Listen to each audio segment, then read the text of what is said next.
Ramón Bojorquez Salcido nació el 6 de marzo de 1961 en Los Mochis, una ciudad del noroeste de México, ubicada en el estado de Sinaloa.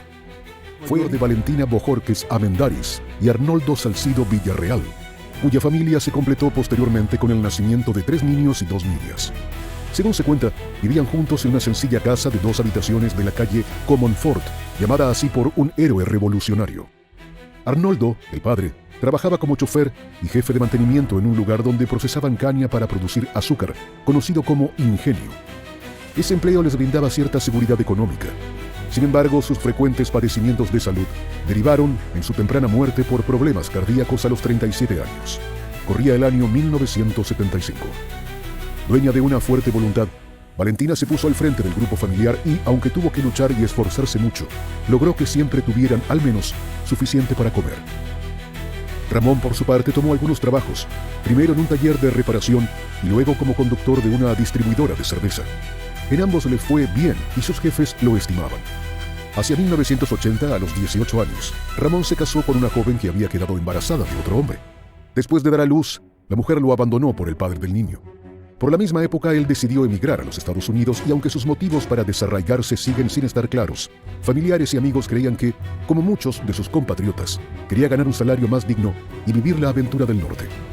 Una vez en los Estados Unidos, Ramón se mudó al condado de Kern, en California. Vivía como inmigrante ilegal y, en consecuencia, conseguía empleos muy exigentes y con poca paga. Comenzó recogiendo uvas en el valle de Sonoma y luego trabajó como mozo de cuadra. Allí se casó por segunda vez. Esta vez la elegida fue Debra Witten, de 27 años. En agosto de 1984 tuvieron una hija, María Crystal. Cuando la relación llegó a su fin, él se mudó. La pareja no obtuvo el divorcio y Ramón no hizo pagos de manutención infantil. Unos meses después, Ramón conoció en un baile comunitario, luego de un partido de fútbol, a Angela Elaine Richards, hija de Marion Louise Richards y Robert Richards. Angela y sus hermanas menores, Ruth y Mary, fueron educadas en su casa, pues a Marion le preocupaba lo que se enseñaba en las escuelas y el consumo de drogas entre los estudiantes. A los 19 años, Angela, rubia y hermosa, nunca había presentado un novio a sus padres, hasta que su destino se cruzó con el de Ramón. Pronto, Angela se escapaba por la noche solo para verlo. Él la cortejaba regalándole libros con dibujos de caballos y ella practicaba dibujándolos. Y debido a que ella era fanática de los vaqueros, se sintió atraída por la apariencia tosca de Ramón.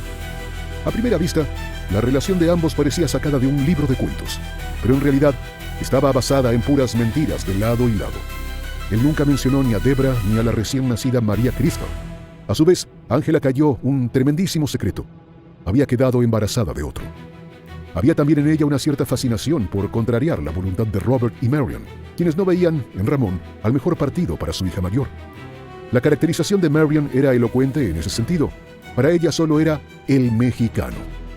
De cualquier modo, Ramón y Ángela se casaron el 8 de diciembre de 1984. 4 meses después nació Sofía, la supuesta hija de ambos. Entonces, Ángela se dispuso a ayudarlo a convertirse en residente legal, avalándolo como su esposo en un formulario presentado ante el Servicio de Inmigración y Naturalización de los Estados Unidos. Luego, el matrimonio recibió a 2 niñas más, Carmina y Teresa. Con 3 bocas que alimentar, los problemas económicos se hicieron presentes. Así, desde diciembre de 1985 hasta marzo de 1986, la pareja obtuvo de manera fraudulenta beneficios sociales para sus hijas. A fines de ese mismo año, a Ramón se le concedió la residencia permanentemente. La suerte de Ramón pareció mejorar al año siguiente, cuando obtuvo un puesto en los viñedos Grand Cru, en Sonoma. Las responsabilidades incluían operar la línea de embotellado. Tracy Tuvey, el vinicultor asistente, era su supervisor. Al inicio, Ramón era amigable, extrovertido, bien vestido, llegaba a tiempo a su empleo y casi nunca faltaba. Además tenía un buen compañero, David Hellman. Ramón y David iban juntos a los bares y bebían mucho. Pronto probaron la cocaína y desde esa primera vez fueron incrementando el consumo de forma exponencial. Usaban la droga juntos en cantidades de 1/4 a medio gramo cada 6 u 8 semanas. Según páginas especializadas en adicciones, la dosis letal de cocaína se encuentra entre medio gramo y 1.5 gramos. En esa época la familia residía en una pequeña casa de alquiler de una habitación, que formaba parte de un dúplex en 201 Vines Street, en Boyers Hot Springs, aproximadamente a 11 kilómetros del viñedo Grand Cru, donde el hombre trabajaba. Cerca, en el número 8393 de Lakewood Avenue en Cotati, quedaba la casa alquilada donde vivía la familia de Ángela. Con el tiempo, ella se había vuelto más independiente, un comportamiento que no concordaba con el papel de esposa en la cultura nativa de Ramón, quien, a su vez, tampoco respondía a las expectativas culturales de Ángela con respecto a lo que debía ser un esposo. La trataba mal y solía quedarse 4 o 5 noches a la semana en bares hasta las 22 o las 23 horas. Fue en ese entonces cuando salió a la luz el fraude hecho a los servicios sociales, por lo cual la pareja fue acusada de un delito menor. Las autoridades desestimaron los cargos contra Ramón. En cambio, Ángela no se opuso y fue multada con $170. Ramón calculó que para reunir el dinero de la multa y cubrir otros gastos, debía hacer algo para ganar un dinero extra. Que Ángela consiguiera un empleo no era opción. Al igual que su madre, ella ayudaba cosiendo, confeccionando ropa para sus hijas y su esposo y, ocasionalmente, vendiendo una blusa o algún otro artículo. La solución de Ramón fue vender vino robado de Gran Q y cocaína. En paralelo, frecuentaba salones donde los clientes consumían mucho, jugaban al billar y bailaban hasta el cierre. En McNally's Tavern, en la localidad vecina de El Verano, Ramón se comportaba como un perfecto caballero. Para el cantinero, Carlo Di Clemente, el hombre parecía el típico inmigrante trabajador que estaba tratando de hacer algo por sí mismo. Pero los dueños de un restaurante mexicano al otro lado de la ciudad tenían una opinión muy diferente. Le veían pavonearse, bebía cerveza y trataba de irse sin pagar. En suma, daba la impresión de ser todo un charlatán. Por ese entonces, en el viñedo hubo un ligero cambio. Se contrató a Kenneth Booty, quien asumió la responsabilidad de operar la línea de embotellado y se convirtió en el supervisor principal de Ramón. Dado que el desempeño de este último ya no era el del principio, en breve, Kenneth se convenció de que Ramón era un mal empleado y así se lo hizo saber a Tracy. En su rol de superior en el cargo, Tracy le informó que necesitaba mejorar su desempeño laboral. Pero Ramón no tenía autocrítica ni aceptaba sus errores. Según él, Kenneth solo tenía prejuicios contra los trabajadores mexicanos. Durante la temporada navideña de 1987, Ramón, Ángela y sus 3 hijas visitaron a su familia en México. Pese a que Ángela no hablaba español, su belleza y amabilidad hicieron posible que todos la pasaran muy bien. Tan bonita fue la experiencia, que Valentina se sintió orgullosa por la familia que había formado su hijo, especialmente cuando él le contó sobre la supuesta relación cálida que mantenía con sus suegros. Al año siguiente, el consumo de cocaína de Ramón aumentó. David, que había sido su amigo fiel y compañero de parranda, ya no lo percibía igual. De hecho, le parecía un mentiroso sin remedio, sobre todo por su costumbre de jactarse de estar mejor de lo que estaba en realidad. Y es que, si algo tenía Ramón, era un fuerte gusto por el lujo, y en ese sentido, los automóviles eran su debilidad. De tal modo, durante 1988 compró un Pontiac Trans Am que no podía pagar. Para empeorar la situación, él y Ángela obtuvieron una tarjeta de crédito y rápidamente contrajeron una deuda. Ya a principios de 1989, Ramón debió entregar el vehículo a otra persona y se hizo de un Buick Skylark de 1981. Pero en marzo de 1989 cambió este último por un Ford LTD. En búsqueda de algún ingreso extra y, por qué no, involucrarse en una actividad que le pareciera interesante, Ángela se inscribió en clases de modelaje. Fue un gesto que desató los celos de Ramón, quien sintió que, a todas luces, su vida se estaba desmoronando rápidamente. Si bien no han trascendido más detalles al respecto, él comenzó a sospechar que Ángela lo engañaba, nada más y nada menos que con su jefe, Tracy. Asimismo, empezó a dudar de ser el padre biológico de Sofía. Su asistencia al trabajo se volvió más errática, al punto de que David lo alertó para que enderezara su rumbo si no quería ser despedido. Pronto, las señales de problemas en el matrimonio fueron evidentes para los vecinos. Gritos y peleas emanaban desde la casa de los Salcido. Según reveló uno de esos vecinos, en esa época Ramón golpeaba a Ángela. Otro dijo que lo oyó amenazarla con dispararle. Y todo aquello ocurría ante la mirada inocente de las niñas. I remember fights going on between him and my mom, and he just started, slapping and punching her. Sophia was holding baby Teresa up, we just all stand back. El martes 11 de abril de 1999, mientras estaba en el trabajo, Ramón recibió documentos relacionados con los esfuerzos de Debra para que él se hiciera responsable de la manutención de María Crystal. De algún modo, el asunto llegó a oídos de Ángela, y lo que siguió fue una fuerte discusión. Si en algún momento en el pasado ella contempló la separación, la noticia de la existencia de Debra y María Crystal terminó por convencerla. Al día siguiente, Ángela se desahogó con una de sus vecinas, una mujer llamada Connie Braziel, y mencionó el divorcio. La noche del jueves 13 de abril de 1989, Connie observó que Ramón cargaba lo que le parecieron cajas de vino en el maletero de su vehículo. Acto seguido se alejó. Después de las 9 de la noche, un conocido suyo, Mark Odransek, se reunió con él en McNally's Tavern. Ramón le vendió 2 cajas de vino espumante. En el sitio estaba Michelle Cerati, otro cliente habitual de los bares que frecuentaba Ramón. Aproximadamente a las 11:30, ambos se dirigieron al vehículo de Ramón, donde Michael le compró otras 9 botellas de espumante. Cada uno de los hombres tenía cocaína en su poder y procedieron a consumir poco menos de 1/4 de gramo. En el bar, Ramón intentó obtener más droga. Luego invitó a Michael al hotel Sonoma Mission Inn para socializar con varias mujeres. Allí obtuvo más de la sustancia ilegal. En algún momento de aquella madrugada, que ya era parte del viernes 14 de abril de 1989, el hombre supuestamente reflexionó sobre sus problemas económicos y maritales, luego de lo cual su mente le dio la respuesta que esperaba.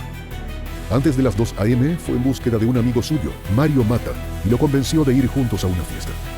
En palabras de Ramón, al día siguiente se marcharía de la zona. Mario notó su olor a alcohol, pero no parecía extremadamente ebrio.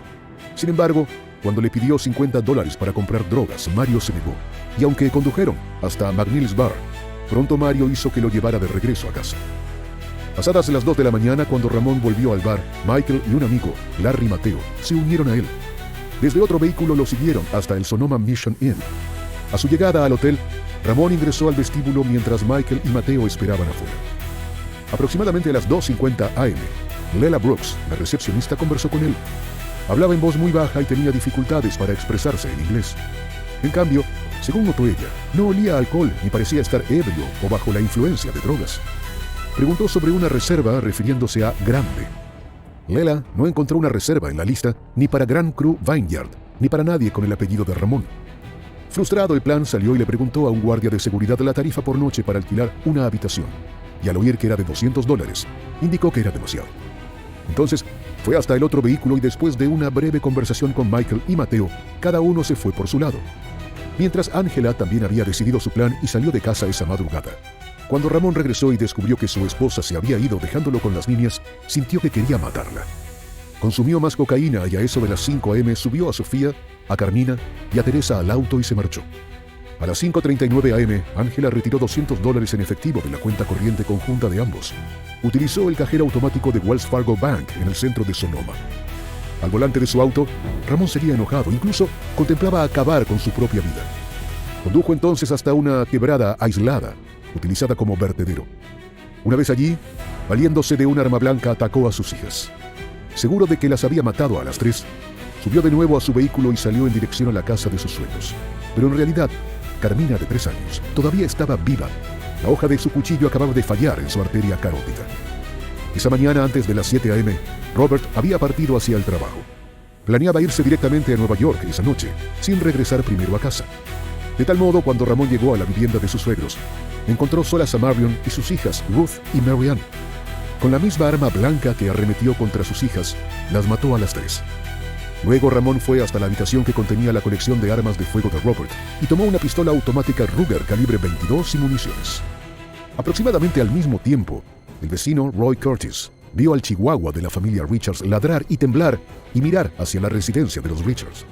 Roy nunca antes había visto al perro suelto y llamó a la puerta principal, pero nadie respondió. Luego escuchó la voz de un hombre que podría provenir de una radio o un televisor encendido. No se dio cuenta de nada más y se fue. Ramón regresó luego a su casa. Era el turno de Ángela, a quien disparó y mató, pero al parecer, acabar con toda su familia no era suficiente. Ramón estaba poseído por un intenso odio. A las 8 de la mañana fue a su residencia para conducir hasta la bodega. Era un viaje de 5 minutos. Una vez en el camino de grava hacia el viñedo, Ramón lo interceptó y le disparó. Los condujo hasta la residencia de Kenneth. Actuando con absoluta normalidad, Ramón lo saludó y en cuestión de segundos sacó el arma y disparó. Kenneth cayó al suelo, pero en su caso, la bala solo dio en el hombro. Mientras se alejaba, la esposa de Kenneth vio desde la puerta que el arma la apuntaba a ella y escuchó un clic. Los ojos de Ramón estaban muy abiertos. Su mirada era firme y parecía alerta, pero sin expresión. En paralelo, el sargento Mike Brown, del departamento del sheriff del condado de Sonoma, recibió una llamada sobre un tiroteo en el número 201 de la calle Bynes. Al arribar a la residencia, los agentes esperaban que quienquiera que hubiese disparado aún estuviese en el sitio, probablemente escondido. Pero unos minutos después, solo descubrieron el cuerpo de Ángela. I see some blood on the front door. I brought my .45 up and looked, made a quick sweep of the house. I could see blood on an interior wall. I popped back down, told them what I saw. Se encontraron 6 casquillos de bala gastados en la cocina y el pasillo. En la ropa de Ángela encontraron un recibo de cajero automático, un anuncio de cuidado de niños y $200 en efectivo. De los 3 impactos que recibió la mujer, 2 fueron en la cabeza y 1 en el hombro. Posteriormente, el médico forense que hizo la autopsia extrajo una bala calibre 22 de su cabeza. Entretanto, Ramón marcó el número de su madre. Eran cerca de las 9 de la mañana de ese viernes cuando Valentina, entonces de 49 años, recibió la llamada telefónica. Supo de inmediato que algo andaba mal. Su hijo, que generalmente estaba de buen humor, en esa ocasión lloraba al otro lado de la línea diciéndole que necesitaba despedirse. Y sonaba una despedida definitiva porque Ramón mencionó algo de que iban a matarlo. Luego colgó y emprendió la huida. Aunque se movió velozmente, Ramón no parecía tener prisa. Retiró efectivo de su cuenta corriente y compró una camisa y un par de pantalones de color claro en una tienda por departamentos en San Rafael.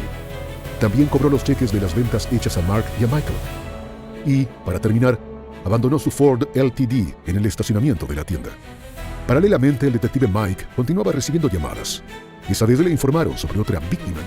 I was advised that a homicide victim had been found at another winery approximately 2 miles away from the scene of the first shoot. Luego el detective Mike entrevistó a Clark y preguntó quién le había disparado. Más tarde ese día, la policía encontró el automóvil de Ramón, la bolsa y los recibos de la tarjeta de crédito. Debajo del asiento del pasajero delantero hallaron una pistola semiautomática calibre 22 con una ronda en la cámara y un cuchillo que tenía una pequeña cantidad de sangre. Cerca de este, había prendas de vestir para niños también impregnadas con sangre. Al mediodía del sábado 15 de abril de 1989, 2 empleados de la cantera descubrieron los cuerpos de Sofía y Teresa. Un poco más allá, la pequeña e indefensa Carmina estaba sentada, en estado de shock y al borde de la muerte. Fue llevada a la sala de emergencias del hospital Petaluma Valley, donde un equipo de 20 miembros del personal médico la atendió, entre ellos el doctor Dennis McLeod. When she arrived, there was no question that there was something about her character and grit that allowed her to survive. She shouldn't have survived the injuries that she had. Mientras la trasladaban de una cama a otra en el hospital, dijo en su lenguaje de 3 años que su padre la había cortado. Resulta difícil pensar que un ser humano pudiese hacerle eso a otro, especialmente a sus seres queridos. El detective Mike estaba absolutamente impactado con el caso. I have been a part of well over 100 homicide investigations during the course of my career, but I had never seen the level of viciousness, and that was startling even to me. No fue hasta que los familiares comenzaron a llamar, estimulados por las noticias en México, que Valentina se dio cuenta de que su hijo era el hombre buscado por una matanza sangrienta. No podía creerlo. Hasta ese día, siempre creyó que su hijo llevaba una suerte de vida modelo de inmigrante, adaptándose admirablemente a las costumbres extranjeras en su nuevo país. Y no fue la única incrédula. Ninguno de sus conocidos en México alcanzaba a imaginar que el chico extrovertido y afable que conocían y amaban se hubiera convertido en el hombre que las autoridades de California describían como un asesino sádico. Las autoridades mexicanas investigaron los antecedentes penales de Ramón. Sobre todo, temían que quisiera ir a ocultarse en ese país, tal y como lo expresó Jesús Enrique Berreyesa, comandante de la Policía Judicial del estado de Sinaloa. Mientras tanto, muerta de miedo, Debra permaneció escondida en el centro de California, protegida por constantes patrullas policiales. La intensidad de la violencia destruyó toda pretensión de normalidad y sacudió a la comunidad de Sonoma, como un gigantesco terremoto de al menos 8.0 en la escala de Richter. Las réplicas condujeron llamadas telefónicas de acoso y mensajes de odio dirigidos a cualquier persona de apellido Salcido. Fue de tal magnitud el impacto de la tragedia en los medios y la sociedad estadounidense, que incluso el caricaturista de Peanuts, Charles Schulz, entró en acción y generosamente donó el uso de su jet privado al FBI. Entre tanto, las posteriores pruebas genéticas confirmaron que Sofía no era hija biológica de Ramón. En cuanto a él, logró ingresar a México a través del cruce fronterizo de Calexico, California. El jueves 20 de abril de 1989, horas antes del amanecer, agentes del Departamento de Narcóticos realizaron un control sorpresa en las afueras de Wasey, un pueblo cercano a Los Mochis. En el operativo dieron con Ramón, que fue arrestado de inmediato y enviado a la Ciudad de México bajo la custodia de la Policía Judicial Federal, una dependencia de la Procuraduría General de la República. Ese mismo día en Estados Unidos se llevó a cabo el servicio conmemorativo en honor a las 7 víctimas de la ira incontenible de Ramón. El hombre fue trasladado a los Estados Unidos y confesó los asesinatos al detective David. En Sonoma, los vecinos recibieron a Ramón con un fuerte repudio. El juicio se desarrolló en 1990. A causa del alboroto mediático y en función de garantizar la seguridad en el tribunal, se decidió llevar a cabo el proceso judicial fuera de Sonoma. Martin Miller, defensor público del condado de Sonoma, representó a Ramón. Él y el defensor público adjunto en jefe Bill Marioni hicieron lo que pudieron frente a la abrumadora evidencia, tratando de convencer al jurado de que su cliente estaba enloquecido por el alcohol y otras drogas cuando sucedieron los hechos. Dijeron que la extravagante mezcla le produjo un total descontrol de sus emociones y sus pensamientos. Por su parte, los fiscales argumentaron que Ramón premeditó los asesinatos por celos y venganza. La psiquiatra e investigadora clínica doctora Reese Jones, especialista en psicofarmacología, declaró sobre los efectos del consumo de alcohol y cocaína. En sus palabras, un usuario de cocaína no parece intoxicado ni muestra un deterioro del rendimiento motor, mientras que el alcohol tiene el efecto contrario. El alcohol y la cocaína operan de manera opuesta en el usuario y tienden a provocar que el consumidor de ambas sustancias ponga de relieve su comportamiento y rasgos innatos. Es decir, que el hombre solo mostró ese día todo lo que en realidad llevó siempre por dentro. Asimismo, revisó los informes policiales y de toxicología y escuchó una grabación de la confesión de Ramón. Para la doctora, el tipo de arma seleccionada y la eficiencia con la que se infligieron las heridas tendían a indicar la planificación involucrada en el ataque. De igual modo, la capacidad de Ramón para viajar de una escena del crimen a otra reflejaba, a su juicio, atención, concentración y planificación. Todo eso resultaba inconsistente con el deterioro mental que resultaría del uso intensivo de drogas que la defensa quería utilizar como descargo. Tras el largo proceso, el 30 de octubre de 1990, el jurado encontró a Ramón culpable de 6 cargos de asesinato en primer grado, 1 cargo de asesinato en segundo grado y 2 cargos de intento de asesinato premeditado. El jurado también decidió que había circunstancias especiales que podrían desencadenar la pena de muerte. Transcurridas 2 semanas, el 16 de noviembre de 1990, Ramón Bojorquez Salcido fue condenado por un jurado a la pena de muerte. Pero la historia no terminó ahí. Sin parientes que pudieran cuidarla, Carmina fue adoptada por una familia católica ultraconservadora en Missouri, quienes procedieron a borrar su identidad, hasta su nombre. Viviendo en una suerte de distorsión del tiempo cultural del siglo XIX, a Carmina se le permitía solo un contacto limitado con el mundo exterior. A los 15 años, descubrió una caja escondida de recortes de periódicos que contenían historias de terror de su vida pasada. Cuando se enfrentó a sus padres adoptivos, estos le dijeron que su pasado era un camino tabú que la llevaría directamente al infierno. I was being told that I was no better than my dad, that I had demon blood running in me, that I might as well have a cell next to him and live with him. Para escapar de la casa de su familia adoptiva, Mina se unió a un convento de Nebraska a los 17 años y se convirtió en monja de clausura en Sister Mariam of Jesus Crucified. Después de permanecer allí durante menos de un año, dejó el convento y buscó un nuevo hogar en un rancho para adolescentes con problemas en Idaho. Finalmente, Carmina se sintió obligada a regresar al condado de Sonoma, en parte para escribir un libro, en parte para volver a sus raíces, por difícil que pudiera resultar la experiencia. Además, le atraía la idea de volver a ver a su padre. Con la esperanza de seguir adelante, organizó una reunión con Ramón en la prisión de San Quintín en febrero de 2006. Como muchos presos condenados a muerte, Ramón afirmó haber tenido una asombrosa conversión religiosa. Después de completar un curso de seminario por correo, comenzó a actuar como ministro religioso de los reclusos, haciéndose llamar reverendo y posando para fotografías con niños. La visita fue una experiencia sumamente desagradable para Carmina, pues lejos de mostrar remordimiento, a pesar por sus actos, Ramón la recibió con una sonrisa, un gesto casi como de burla, según dijo ella después en su libro. La única sobreviviente de la tragedia dijo que esperara no tener que ver al hombre nunca más. Lo que sí agradece Carmina desde lo más profundo de su corazón es el apoyo del detective Mike Brown, quien, con el tiempo, terminó convirtiéndose en una especie de figura paterna. A la fecha, Ramón se encuentra en el corredor de la muerte de la prisión de San Quintín, donde es probable que permanezca. California no ha ejecutado a un recluso condenado desde 2006.